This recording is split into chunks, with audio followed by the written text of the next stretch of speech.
Hi guys, I'm Shmee and welcome to a very, very special video because we're at the world premiere of the new TVR. They're roaring back into action with the unveiling of their new car here at the Goodwood Revival. And not only that, I can also announce now that I actually have one of these on order myself that's due in 2019, and I'm going to take you along that storyline too.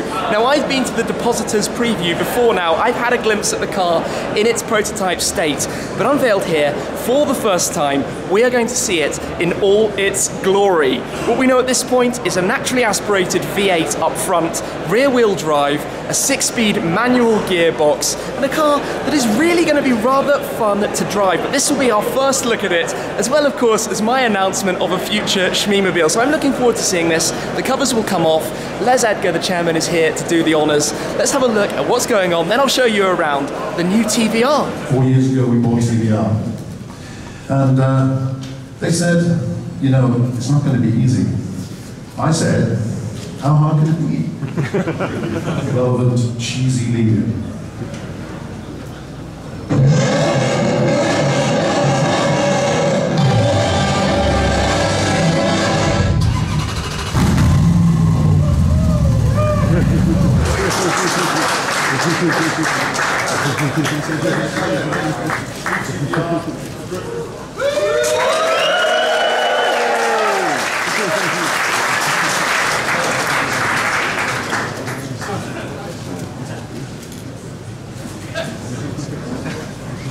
Les has revealed it then, the new TVR Griffith.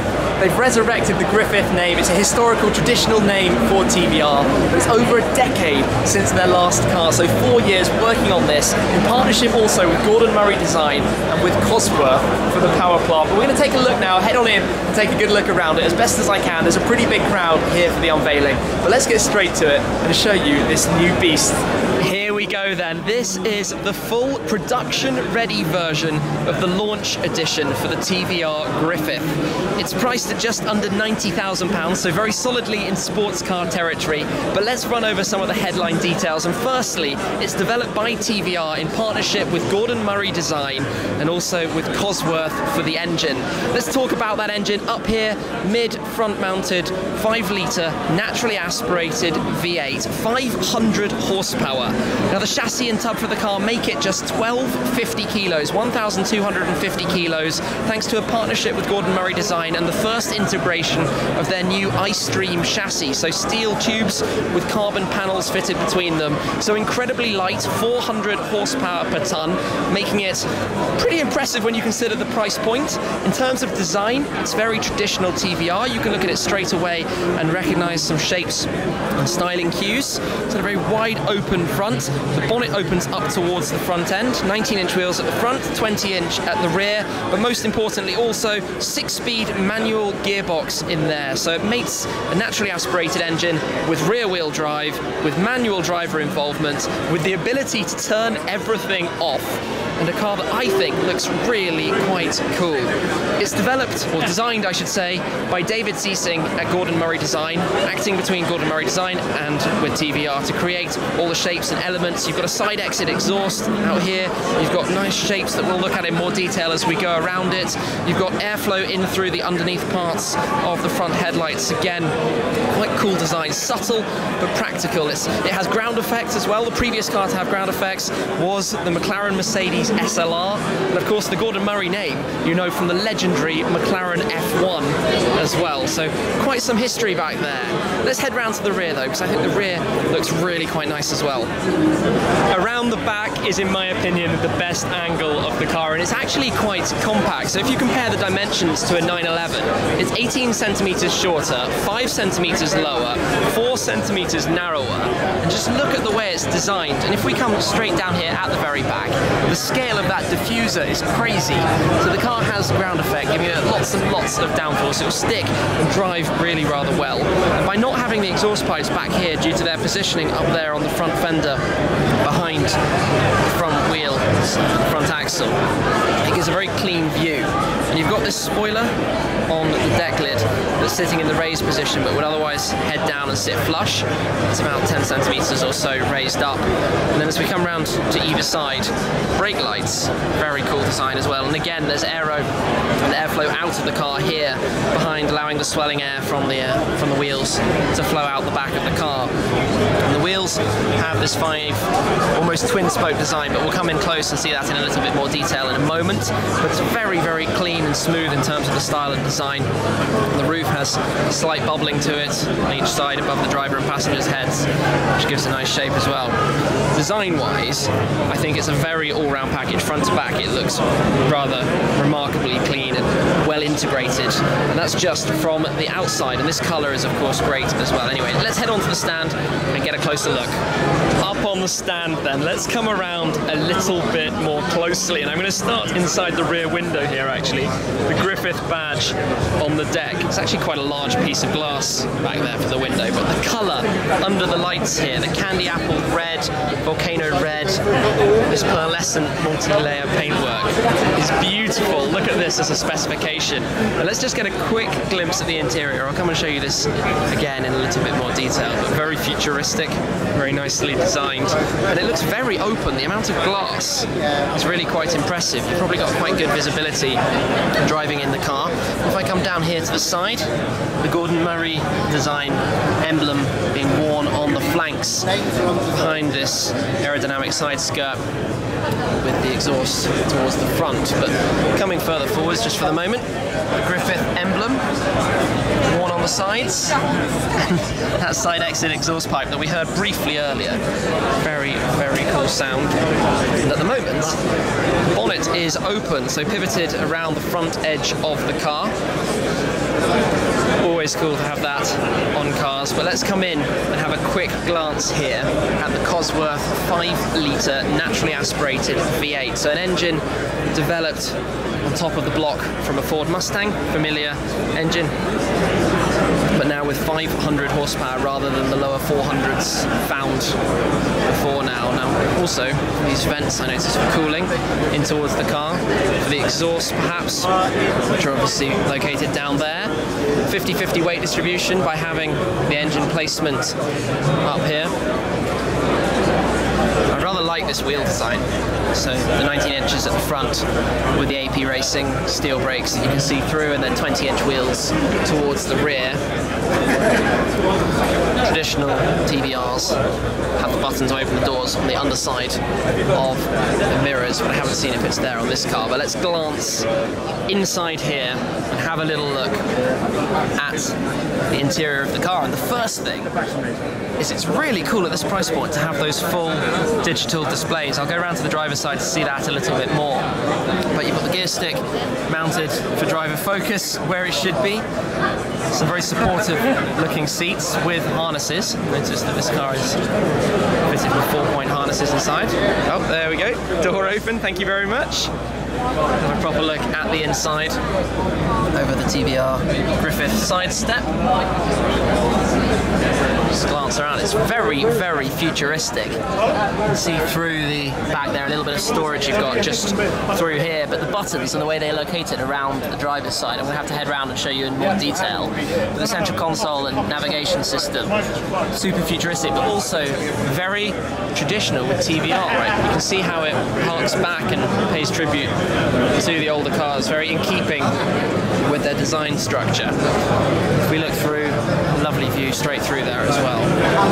Just coming around to the driver's side quickly. Have a look at the display, much larger digital display than you'd normally find, with quick access buttons here. You've got traction control, the sport mode, full battery power kill as well on this side, then the wing on the other side, the start button as well, and then one third button I'm not entirely sure what it does. There we go, the door is open. Actually have a proper look in here at the driver's side, at the steering wheel, Alcantara steering wheel, centre stripe up at the top as well. Very focused, small wheel, all about the drive naturally. And this is all built around the iStream tub, so the steel tubes with carbon panels between them that keep the weight really, really low. And the handbrake down there as well, fly-off handbrake, I noticed. assist, no digital or electronic handbrake in here, but the digital display, the driver's screen, is really quite nice. Almost sort of fighter jet aircraft style air vents as well. So it's keyless. Sensor for the key on the side, it's not responding, but the start button you can see through the wheel towards the other side there. The interior is really futuristic. Really futuristic. That's come across very, very nicely overall. So let's head a little bit round towards the back. Wing sitting in its raised position. Go down flush. Working in harmony, of course, with everything down here, where you can see crazy, crazy work through the fins on the back of this diffuser. The way you can see through it actually as well. It's hard to see through with the darkness in here, but you can actually see quite far through. And then underneath, you can see the way the ground effect works. The fins running down the car for downforce and stability, because this car goes over 200 miles per hour. 0 to 62 miles per hour, 100 kilometers an hour is sub 4 seconds. It is a quick machine, and we can head back around to the front as well. Now the bonnet is down, just meander through this crowd slightly to show you a little bit more of the headlight design. So bespoke design for the headlights, the daytime running light at the bottom with a single bulb above. The way this swoop integrates the air cooling, the intake duct through the bottom as well, and then continuing round towards the front a little bit more. We've got a very large opening here for the cooling through, and quite a nice shape, I'd say, overall. It gives a lot of presence. Now, where you're going to put a number plate here is a little bit harder. Maybe it will mount somewhere inside this, but it's actually angled towards the front. And then you've got the black splitter down at the bottom, just to give it a little bit more of a lower presence. Positioning. Wearing TVR bonnet badge proudly. So what else can we talk about? Tyres, specially developed Avon tyre, new performance compound specific for this car. It's 275s at the rear. Can't quite see it this second, the front measurement. You see, getting a lot of interest here on the stand. I'm just trying to come back through. I like the way the designs and shapes work. This line, for example, that comes all the way around the back. In fact, the whole way the rear end swoops down and almost closes up, it shows that compact dimension and scale quite well. So, as, let's say, a depositor, I am certainly on the excited end about this car and everything I know about it at this stage. It looks great. You can see those portions of the elongated front bonnet, but it sits very low, the bonnet. In fact, the whole car looks like it's sitting quite low at the arches, which is nice. Gives it a good finish. Squeeze back round and back towards the front. Actually, it's very, very busy here, but colour is a wonderful choice for this launch event.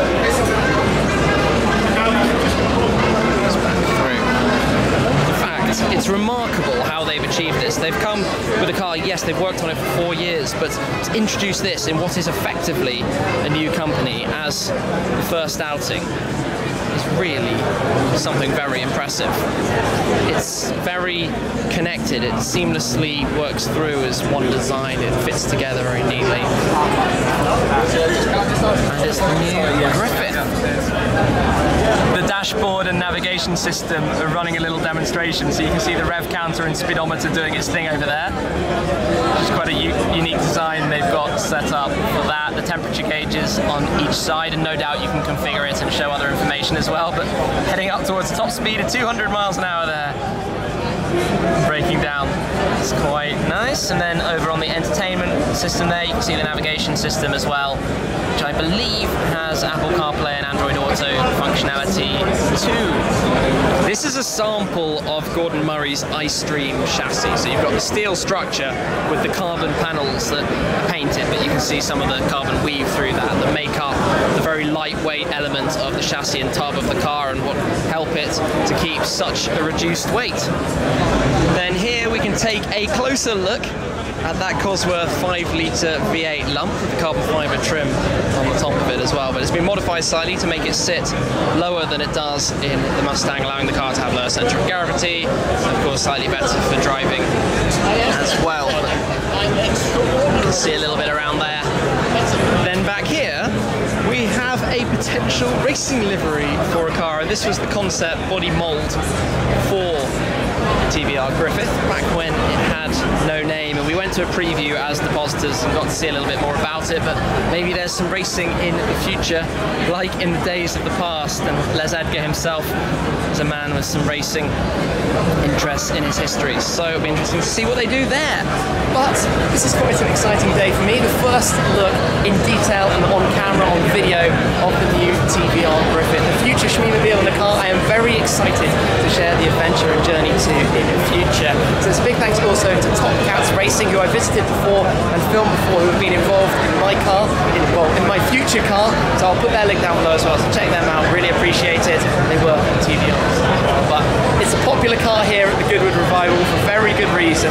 TVR are back, they're doing it with style. The new Griffith is going to be quite a car when it reaches the road, so be subscribed, make sure to check out that adventure and a first drive as soon as it is possible. And in fact, I'm going to try and grab Edgar himself later on to get a more detailed look at the car too, so stay tuned for that too, and I'll catch up with you again very, very soon. So thanks as always for watching, I'll see you soon, cheers!